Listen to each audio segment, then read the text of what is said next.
ఇటీవలి కాలంలో చాలా మంది మిల్లెట్స్ తినడానికి ఇంట్రెస్ట్ చూపిస్తున్నారు. చాలా మందిలో చిరుధాన్యాలకు సంబంధించిన అవగాహన కూడా పెరిగింది. అయితే ఏదైనా ఆహారం మితంగా తీసుకుంటే ఔషధం, అమితంగా తీసుకుంటే విషం.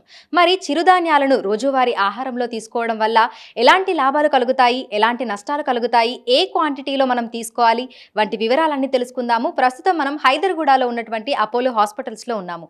మనతో పాటు డైటీషియన్ డాక్టర్ గాయత్రి గారు ఉన్నారు. మిగతా విషయాలను ఆవిడ మాటల్లోనే అడిగి తెలుసుకుందాం. నమస్తే మ్యామ్. కోవిడ్ తర్వాత చిరుధాన్యాలని రోజువారీ ఆహారంలో తీసుకోవడం చాలా ఎక్కువైపోయింది. చాలా మందిలో అవగాహన కూడా వచ్చింది. అయితే ఏ క్వాంటిటీలో తీసుకుంటే మంచిది అంటారు? మిల్లెట్స్ అనేటివి చాలా ఫైబ్రస్ అండి. ఇది అన్ని వయసుల వాళ్ళకి ఉపయోగపడుతుంది. అండ్ ఏంటంటే మెయిన్గా ఒబేసిటీని కంట్రోల్ చేయడానికి అండ్ డయాబెటీస్ని కంట్రోల్ చేయడానికి చాలా మెయిన్గా ఇంపార్టెంట్గా ఉపయోగకరంలో ఉందన్నమాట. కాబట్టి ఖచ్చితంగా ప్రతిరోజు ప్రతి ఒక్కరి అంటే వయసుతో సంబంధం లేకుండా ప్రతిరోజు ఒక 30 to 45 గ్రామ్స్ వరకు ఇంక్లూడ్ చేసుకోవచ్చు. అయితే నేను బ్రేక్ఫాస్ట్, లంచ్, డిన్నర్ ఏ టైంలో అయినా తీసుకోవచ్చు. దానికి ఈ టైంలోనే తీసుకోవాలి అట్లా కూడా ఏం లేదు. కాకపోతే ఏంటంటే దాంట్లో ఫైబర్ కంటెంట్, ఈ మినరల్స్ అనేటివి కంటెంట్ ఎక్కువగా ఉంది కాబట్టి కొందరికి ఇండైజెషన్ ప్రాబ్లం ఉంటుంది. అలాంటి వాళ్ళు ఏంటంటే కొంచెం తక్కువ సార్లు తీసుకోవాలి, వారంలో 1-2 సార్లు. కాబట్టి అలా తీసుకోవాలి. ఎందుకంటే గ్లూటెన్ ఫ్రీ అనేది కూడా ఉంటుంది. మిల్లెట్స్లో మినరల్ కంటెంట్ అంటే like iron, calcium, phosphorus, potassium content ఇవన్నీ చాలా ఎక్కువగా ఉంటాయి కాబట్టి పర్టికులర్ కొన్ని డిసీజ్ కండిషన్స్కి తీసుకోకూడదు. కిడ్నీ ఫెయిల్యూర్ వాళ్ళకి ఏంటంటే పొటాషియం, హార్ట్ ఫెయిల్యూర్ ఉన్న వాళ్ళకి పొటాషియం కంటెంట్, కిడ్నీ ఫెయిల్యూర్ ఉన్న వాళ్ళకి పొటాషియం కంటెంట్ అనేది రెస్ట్రిక్టెడ్గా ఉంటుంది. కాబట్టి వాళ్ళు డాక్టర్ కన్సల్ట్ అంటే లైక్ ఒక ప్రొఫెషనల్ సలహా తీసుకొని వాళ్ళు ఇంక్లూడ్ చేసుకోవాలి డైట్లో. ఓకే.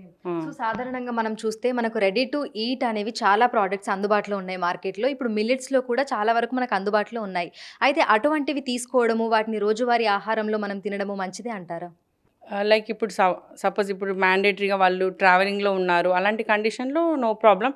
బట్ రోజువారీ మాత్రం ఫ్రెష్గా చేసుకొని తీసుకునేదే బెటర్ అండి. ఎందుకంటే ఇలా ప్యాక్డ్ వాటిల్లో ఖచ్చితంగా ప్రిజర్వేటివ్ అనేది ఉంటుంది. కాబట్టి ప్రిజర్వ్డ్ ఫుడ్ ఎంతవరకు, ప్రాసెస్డ్ ఫుడ్ ఎంతవరకు తక్కువ తీసుకుంటే అంత మంచిది. అయితే మీరు ఇందాక చెప్పారు, అంటే కొన్ని హెల్త్ ఇష్యూస్ ఉన్న వాళ్ళు డాక్టర్ని కన్సల్ట్ అయ్యి వాళ్ళు చెప్పిన డైట్ ప్రకారం తీసుకుంటే మంచిది అని చెప్పి. అయితే మనం ఎక్కువగా చిరుధాన్యాలు తీసుకోవడం వల్ల ఏ అనారోగ్య సమస్యలు ఉన్న వాళ్ళకి అవి అదుపులోకి వస్తాయి అంటారు? ఒబెసిటీ ఉన్న వాళ్ళకైతే ఖచ్చితంగా ఫైబర్ కంటెంట్, ఎందుకంటే వాళ్ళు మితం అంటే తక్కువ క్వాంటిటీలో తీసుకోవాలి కాబట్టి దీంట్లో ఫైబర్ ఎక్కువ ఉంటుంది. కొంచెం లైక్ 30 గ్రామ్స్ అలా తీసుకుంటేనే వాళ్ళకి ఫుల్నెస్ ఫీలింగ్ వస్తుంది కదా, అలాంటి వాళ్ళకైతే బెటర్, మంచి ఉపయోగకరం. అండ్ డయాబెటిక్ వాళ్ళకి కూడా షుగర్స్ అనేటివి షూటప్ అవుతూ ఉంటాయి. లైక్ ఫాస్టింగ్ కావచ్చు, పోస్ట్ లంచ్ కావచ్చు, పెరుగుతూ ఉంటాయి. కాబట్టి వాళ్ళకు కూడా ఈ ఫైబర్ కంటెంట్ వల్ల మంచి షుగర్స్ అనేటివి కూడా కంట్రోల్లోకి రావచ్చు. బెటర్. గతంతో పోలిస్తే ఇప్పుడు మీ దగ్గరికి వస్తున్న మీ పేషెంట్స్ కానీ వాళ్ళలో అవేర్నెస్ అనేది ఏ విధంగా పెరిగింది? వాళ్ళు మిమ్మల్ని దీనికి సంబంధించి ఏమైనా కన్సల్టేషన్ తీసుకుంటున్నారా?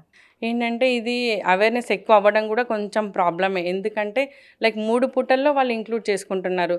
దోశ మిక్స్లో కూడా మిల్లెట్స్ యాడ్ చేయడం, లంచ్లో, డిన్నర్లో 3 పూటలు యాడ్ చేయడం వల్ల ఏమవుతుందంటే పొటాషియం కంటెంట్ అంటే హైపర్ కెలీమియా అంటాం. పొటాషియం పెరిగిపోయి బ్లడ్లో హైపర్ కెలీమియా ప్రాబ్లం అంటే హార్ట్ బీట్ అనేది ఇరిథమాటిక్గా కొట్టుకుంటుంటుంది అన్నమాట. అలాంటి కేసెస్ కూడా మేము ఎక్కువ చూస్తున్నాము.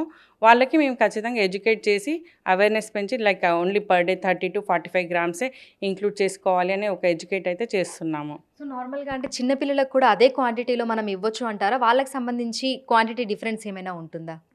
లేదు, ఎవరికైనా సేమ్ క్వాంటిటీ. ఓకే.